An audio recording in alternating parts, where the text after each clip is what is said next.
It is Locked On NBA Game Night for the night of Wednesday, October 15th. On today's show, the Celtics and Raptors go down to the wire in a preseason game that had a regular season feel.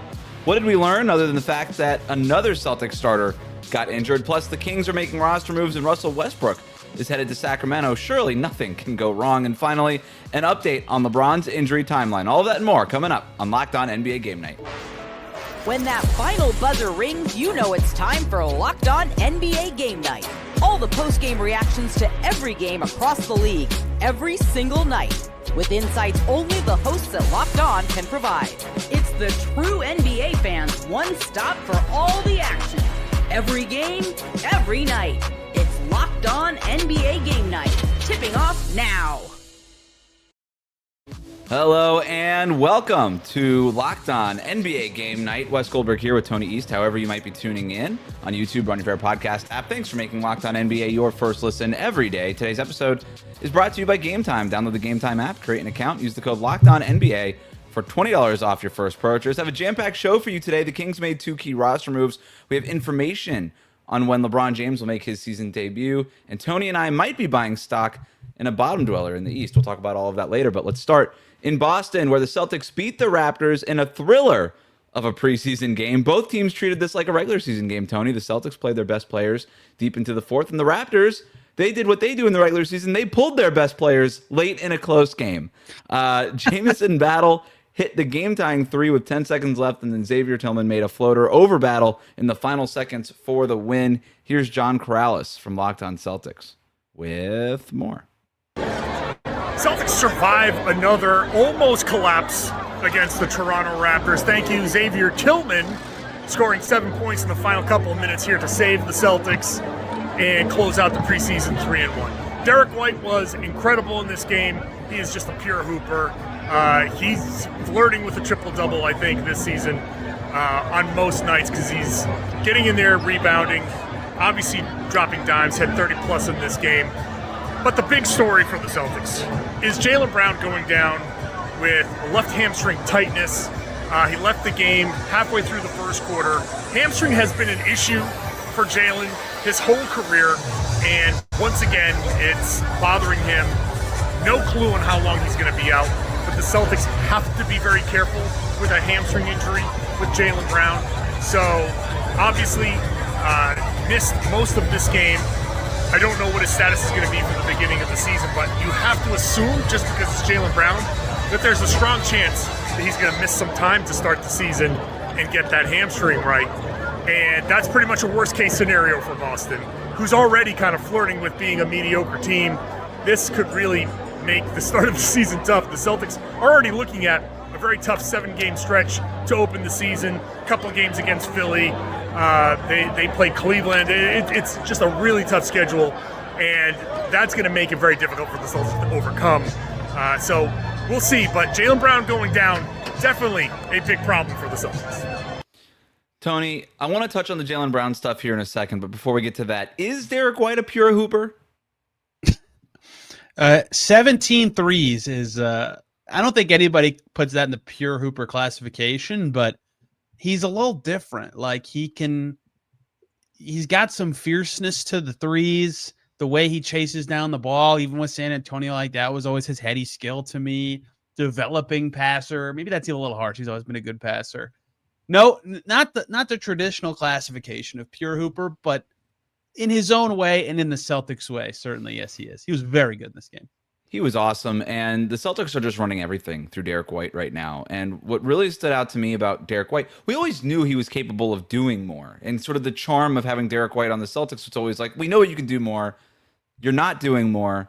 You're making the most with kind of maybe a lesser role. He's obviously a big part of what the Celtics do, just not as high usage as a guy like Jason Tatum or Jaylen Brown. But when Tatum is out with an Achilles and Jaylen Brown leaves this game early with a hamstring, it was like, hey, here's all that more that you didn't have. Here it is. Have all the more now for Derrick White. And he was like, cool, yep, no problem. I got it. And by the way, I'm also doing all the shot blocking as a small guard kind of thing. I'm doing all the rebounding stuff. I'm doing all of it.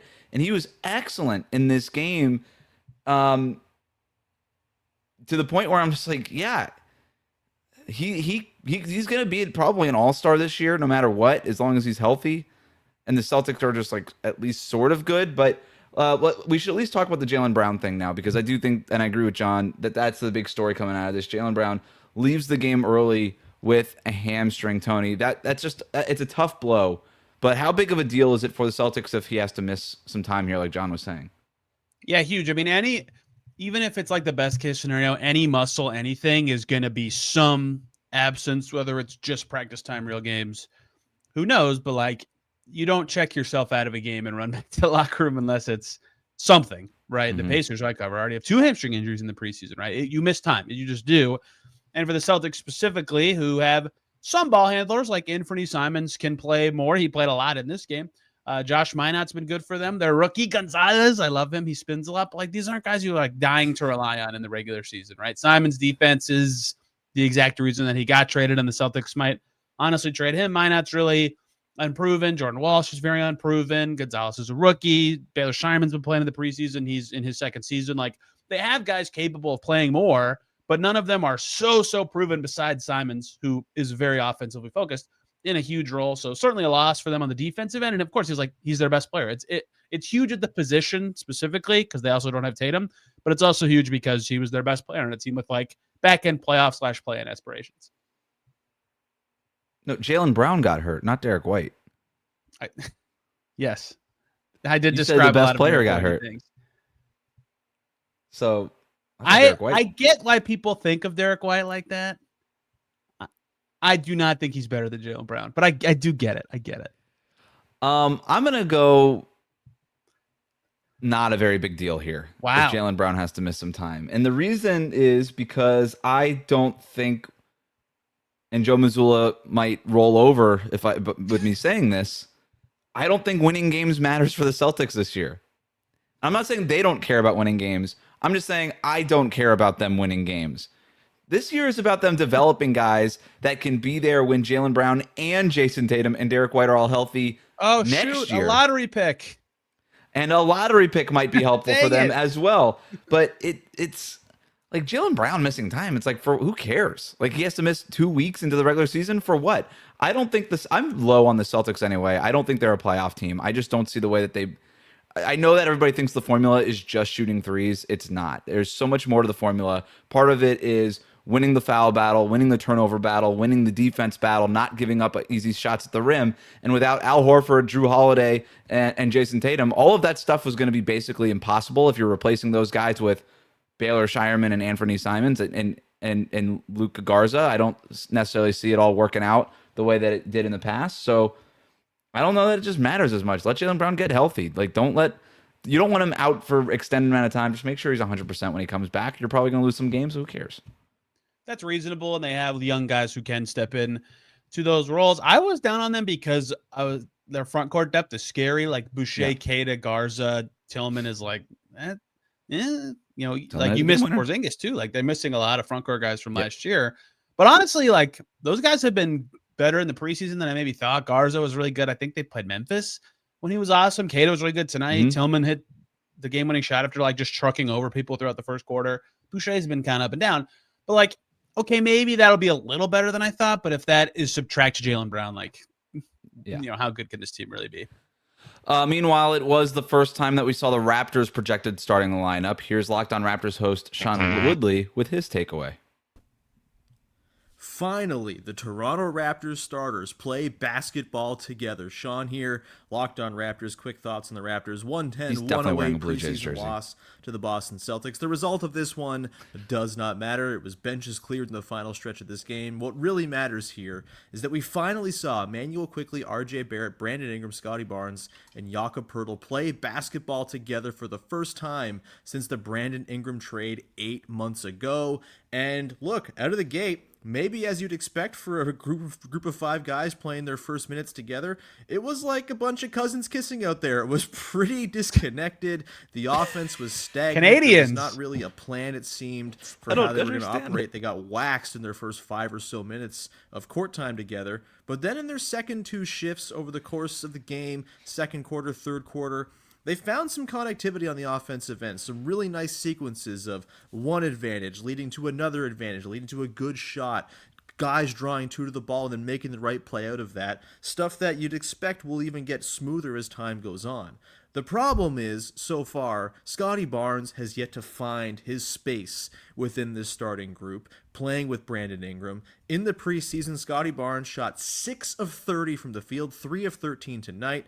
That's not going to cut it. He's got to find easier looks. He's got to find scavenger buckets within the way the Raptors play offense. He's not the be-all, end-all for the offense anymore. Brandon Ingram's a big part of this. Quickly, Barrett, Pirtle, all are going to get their looks. Barnes has to find a way to be more efficient. I'm sure he'll get there. He's not going to be a 20% shooter all season long. That would be absurd, but they've got to figure out how to get Scotty Barnes some easy buckets. Everything else looks like it's there for him, right? The defense, the playmaking, the rebounding, it's all what you'd expect from Scotty Barnes. Very good stuff, but he's got to make shots. Otherwise, the Raptors starters are not going to stand a chance. Tony, 10-second take on what Sean just shared with us.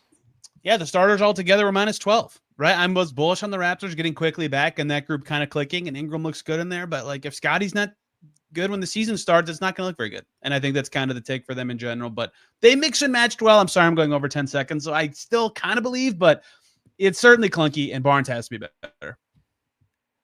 It's a problem if Scotty Barnes is not good for Toronto. They traded Pascal Siakam to lean into the Scotty Barnes thing. They let Fred VanVleet go to lean into the Scotty Barnes thing. And if he ain't any good, that feels like an issue for the Toronto Raptors moving forward, just like we saw tonight. It just doesn't really work if he's not working. We're going to move on next. The Kings made a pair of highly anticipated roster moves. We ask if they were the right ones after this.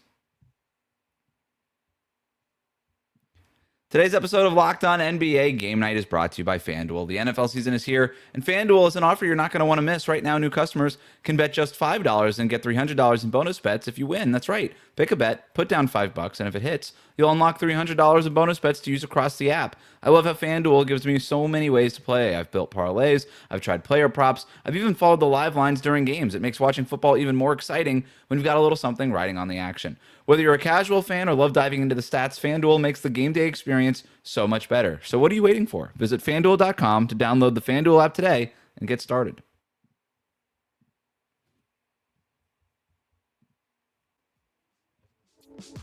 Welcome back to Locked On NBA Game Night. The best way to support the show is to hit that subscribe button on YouTube. Make sure you follow us on your favorite podcast app. The Kings made a pair of roster moves today. Here's Locked On Kings host Matt George with more.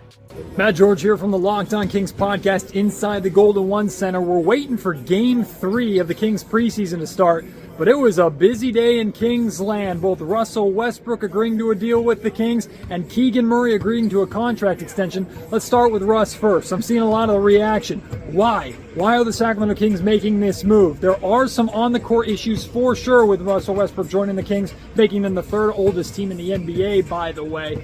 But the thing this season is all about that everybody needs to understand is it's about establishing a culture, building an identity in Sacramento. That is what this year is about, according to General Manager Scott Perry and head coach Doug Christie. Russell Westbrook checks a lot of those boxes and helps establish that culture with his attitude and the way that he plays. On the Keegan Murray side, a 5-year, $140 million deal. It's more money than Jabari Smith Jr. got, which was a little bit surprising, but it's great that the Sacramento Kings got this deal done, even though Keegan is out. Will miss the first 4 to 6 weeks, or the next 4 to 6 weeks, rather, with a thumb injury that requires surgery. They didn't let that get in the way. They didn't let it become a distraction. Good on the Kings to get that deal done with Keegan Murray. As we know very well here in Sacramento, there haven't been too many cases where the Kings and their draft picks have actually made it to second contracts. So it's always something worth celebrating. I'll talk more about all of this on the Locked On Kings podcast coming up tonight after the Kings and Clippers.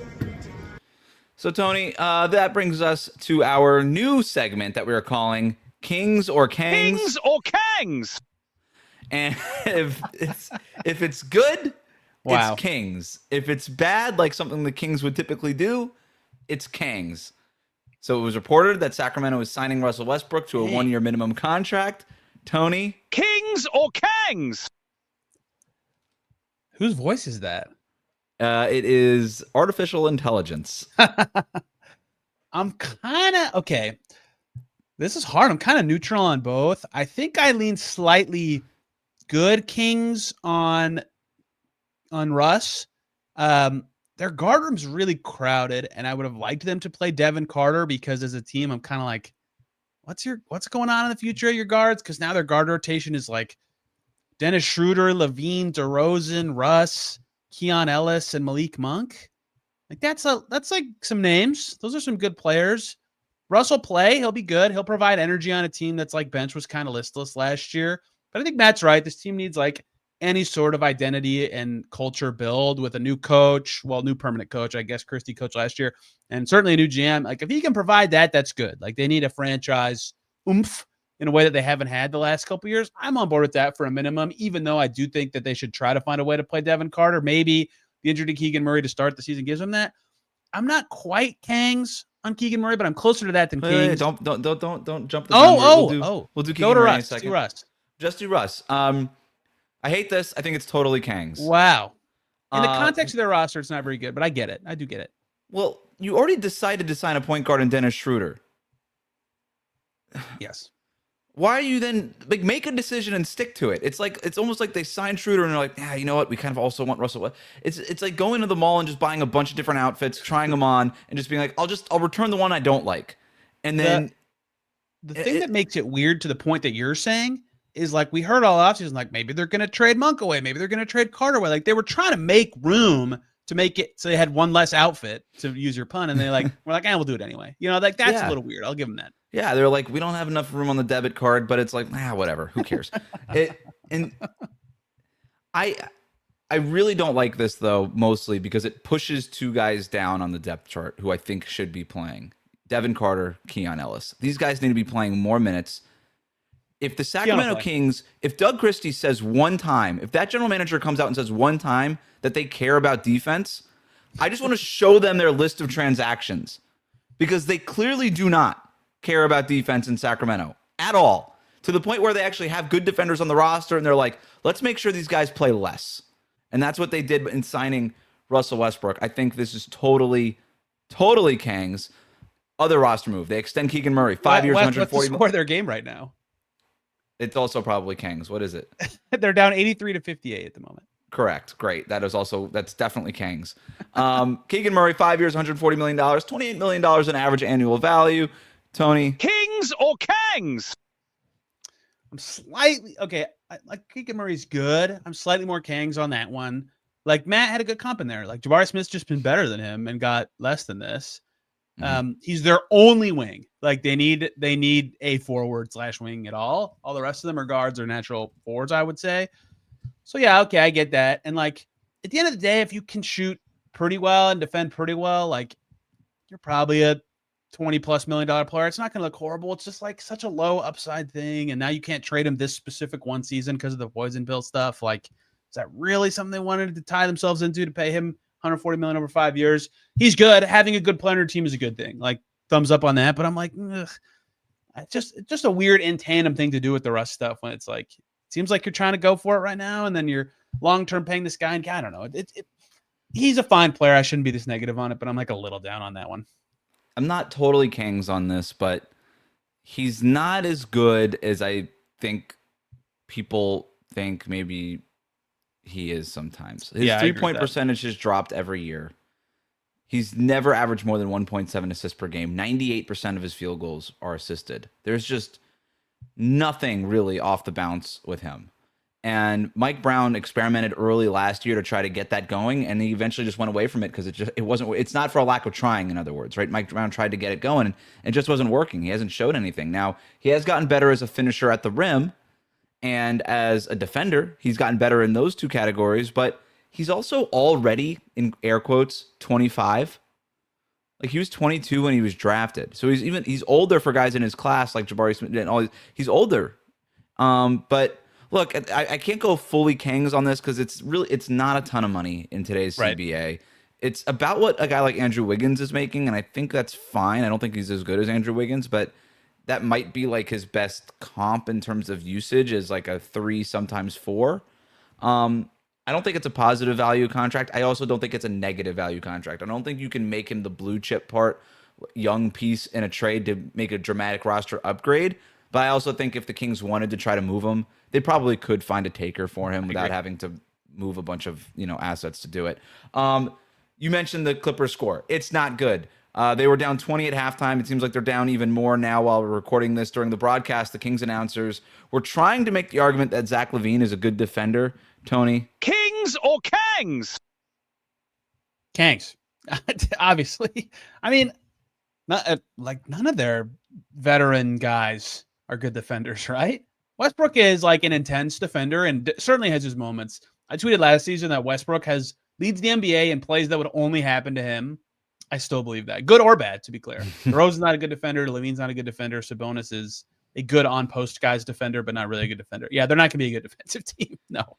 If Zach LaVine looks like a good defender, it says more about the rest of the guys around him on his team. Dude, than like, it does Zach LaVine, I think. Is it a hot take that like they need to find a way to start Keon Ellis because he's such a good defender? It would help them so much, but they can't. They just can't. It's too hard. He walks into this game and immediately makes an impact against the Clippers. It's just every single time. He's good. And why do they keep signing guys over him? Kings or Kangz? Like to finish up the Murray thing, like Murray, DeRozan, LaVine, Schroeder, Ellis, Monk, Carter, Westbrook. Am I missing? Doug McDermott's on this team. Like they can't even get close to playing all these guys unless like some of them are playing the 4 for some reason. It's just they're weirdly deep and have a ton of holes. Clifford, at the same the rookie's time. like good. Yeah. How do you do this? You Kangz. That's how you do it. We have new The information answer is on start LeBron's. Dario Saric, apparently, which they did today. Also Kangz. We have new information on LeBron's injury timeline, and we may have identified the deepest team in the league. Buy or sell is next. Today's episode of Locked On NBA Game Night is brought to you by our friends at Wayfair. The holidays are going to be here before you know it, which is exciting, but getting your home ready for guests and celebrations can feel like a lot. Maybe your serveware, who says serveware? Maybe your serveware needs a refresh, or your guest room could use a new bedding. Wayfair has everything you need to get your home holiday ready, from Christmas trees to wreaths to bedding, cookware, and outdoor inflatables. It's your one-stop shop for every room in the house. Wayfair makes it easy to personalize your home for the holidays with huge selection for every style and budget, and with free, easy delivery, even on the big stuff, you can get everything you need without the hassle of huge delivery fees. I love how easy it is to find the pieces that fit my style and my budget. Everything was in one place, and checkout was a breeze. The delivery is fast, it's free, which was a lifesaver during this busy time of year. Get organized, refreshed, and ready for the holidays for way less. Head to wayfair.com right now to shop all things home. That's Wayfair, WAYFAIR.com. Wayfair, every style, every home. Today's episode is also brought to you by Game Time. Basketball season is officially here, and nothing beats being in the arena for those opening games. But let's be real. Getting tickets can be a total headache between waiting in queues, surprise fees, and prices that jump right before checkout. It's easy to get frustrated when all you want to do is cheer on your team. That's where Game Time comes in, the app that gives fans the advantage. It's your ultimate life hack for scoring amazing NBA tickets fast, easy, and stress-free.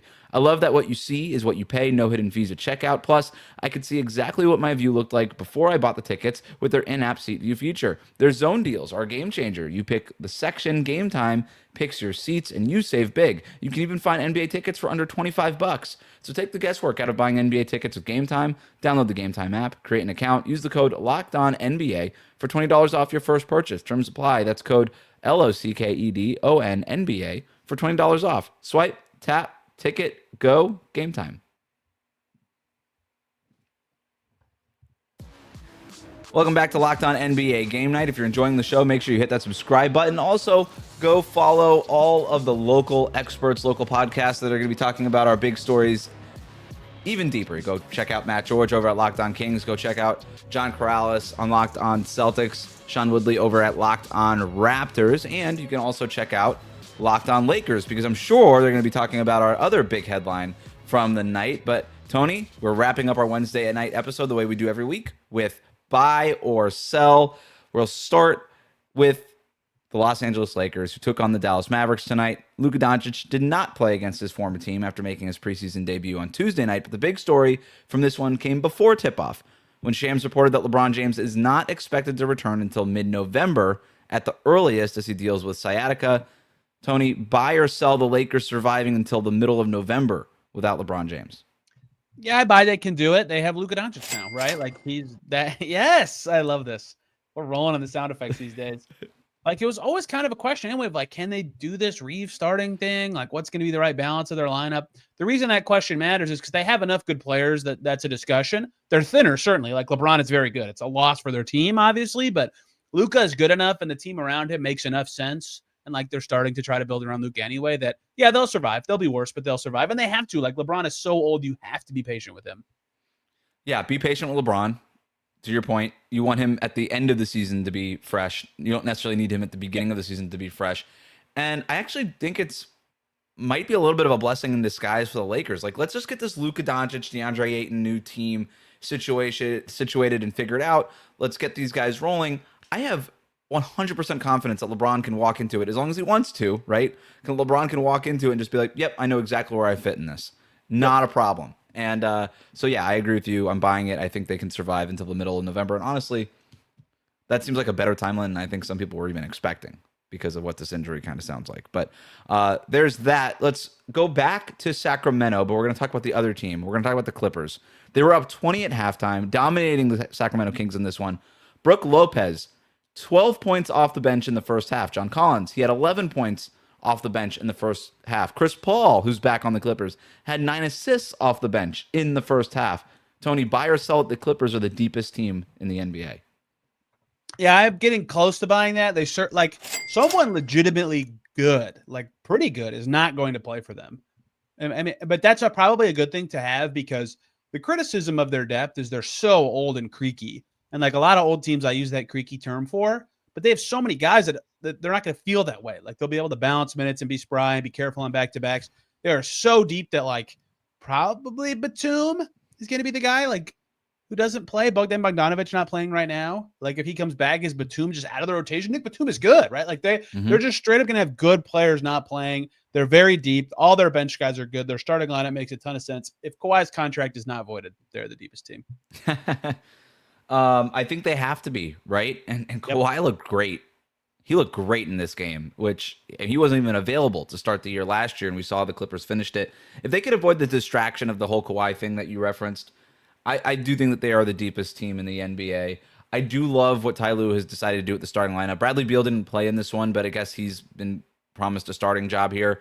But yeah, they're keeping Derrick Jones Jr. in that starting lineup. I think that's the right move, right? I think that you obviously have Zubac. Like that's a good backbone defensively, obviously with Kawhi too, as long as he's healthy. I think that works. And then you still have Chris Paul, you have Brook Lopez, you have John Collins off the bench. I mean, you have bench players who are better in a vacuum than some of the starters, but I like that Ty Lue recognizes that the starting lineup does fit. Can we stay in that game for a sec? Breaking news. Domantas Sabonis, right hamstring injury. He is out for the rest of the game. Do we have the sound effect? Kings or Kangz? Kangz. Kangz. No discussion required. Thank you, Matt George, for tweeting that so we can unfortunately have another Kings update. And Brook Lopez made another 3 while we were talking. The game is on my phone right now. Kings or Kangz? Let's go to the Clippers Charlotte 2 Memphis seed? game. Possible. Continue, sorry. Let's just end with Hornets Grizzlies. Hornets crushed the Grizzlies in their preseason game 145-116. The only reason I even bring up the score in a preseason game is because the Hornets looked pretty good. But are you buying or selling this Hornets roster, Tony? Can we make this a bit every week where I get to say my Hornets? I have proof on Twitter and Blue Sky. I posted, I think the Hornets are going to be better than people think this year. They were balling. Bye. LaMelo is shouldering guys. He's fronting in the post in transition. Miles Bridges can't miss from 3. Obviously, that's not going to happen every night. Brandon Miller looks good. Con Knipple just knows how to play and make shots. They're going to be an inconsistent team. Like, there are going to be some nights where like, oh, the Hornets stunk. But like, there are going to be some games where you're like, whoa, like this team's – people thought this team would stink. I'm pretty in on the Hornets, not to be like really good or anything, but just be like, oh, this team is hard to beat. Like, they might win 35 games or something. I think you're right. I think they're going to push for the play-in tournament. And yes, that's a huge upgrade from where they've been the last couple of years. As long as LaMelo can stay healthy, and maybe even if LaMelo doesn't stay healthy, I mean, there's some really – they got to have that's most why I like of their team. Yeah, I mean, Brandon Miller has to be healthy. He seems really important to what it is. Well, They really like this Kalkbrenner kid that they drafted in the second round. I liked him a lot in college too, but he's looking really good. Yep. And what I really like about having Knipple and then adding Colin Sexton, they just have additional ball handlers now. It's not always LaMelo Ball. And you're seeing in the preseason LaMelo being used off the ball more than pretty much he ever has. And if that's a new wrinkle that they're going to be throwing into this offense, I really like that, because LaMelo is actually a knockdown three-point shooter when he's not pulling up from 1 foot, going backwards and spinning around whenever he wants in games that are meaningless. Like, if they're actually playing meaningful basketball games, I still think LaMelo can be just a good, efficient player. But we got to see that to believe it, I think, totally. But yeah, I think this Hornets roster is kind of shaping up to be. You look at the roster and like, wow, this team's pretty talented if they can get something from these rookies. You nailed why I like them. Like, when they were terrible with the LaMelo off last year, they have Sexton, and they'll have to cut one of these guys. But like Pat Connaughton and Spencer Dinwiddie are not embarrassing as ball handlers either. One of them is going to be on the team, maybe both. I would guess that Pat Connaughton gets cut, but we'll see. Jaren Jackson Jr. in this game made his preseason debut. Here's Joe Mullinax from Locked On Grizzlies with more. Memphis Grizzlies got blown out in a preseason game against the Charlotte Hornets, running their winless skid to 0-4 in these preseason games. But hey, at least Jaren Jackson Jr. came back. I'm Joe Mullinax of Locked On Grizzlies. And yeah, Jaren looked like his old self after an injury that led to surgery. And at times he looked rusty, like somebody coming off of such an ailment. But the Grizzlies' perimeter defense left a lot to be desired, and being the butt of online jokes and windmill between the leg alley-oop dunks, that's not fun.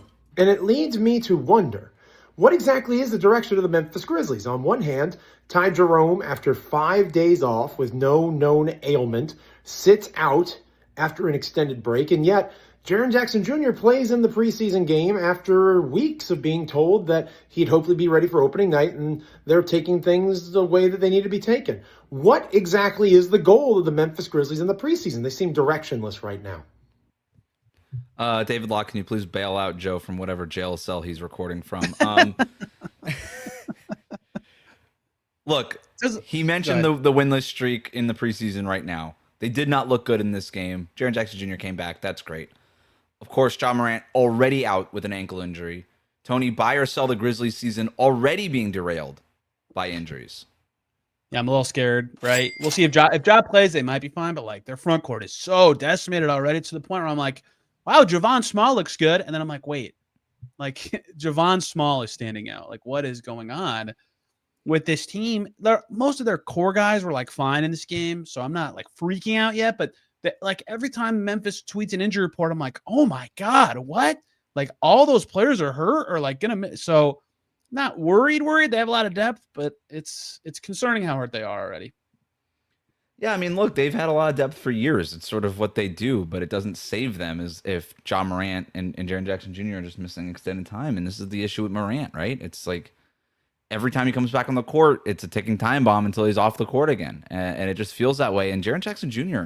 is starting to enter that window a little bit here too. And that's not great, right? And they just traded away Desmond Bane, who was sort of the glue guy when all these guys were going down. They don't really have that. And if they're not going to get much from Ty Jerome, then that's going to be a problem too. So I am buying that their season already feels a little bit shaky. Although I guess if you're trying to take the optimistic view of this, Jaren Jackson Jr. is back right now. This is all happening early in the season. And if they can get things right, by LeBron James coming back time, then there's still enough time to potentially salvage this thing. But the West is going to be brutal. That wraps up Locked On NBA Game Night. Make sure that you're subscribed on YouTube and wherever you get your podcast. For Tony East, I'm Wes Goldberg. This has been Game Night. Thanks for hanging out with us.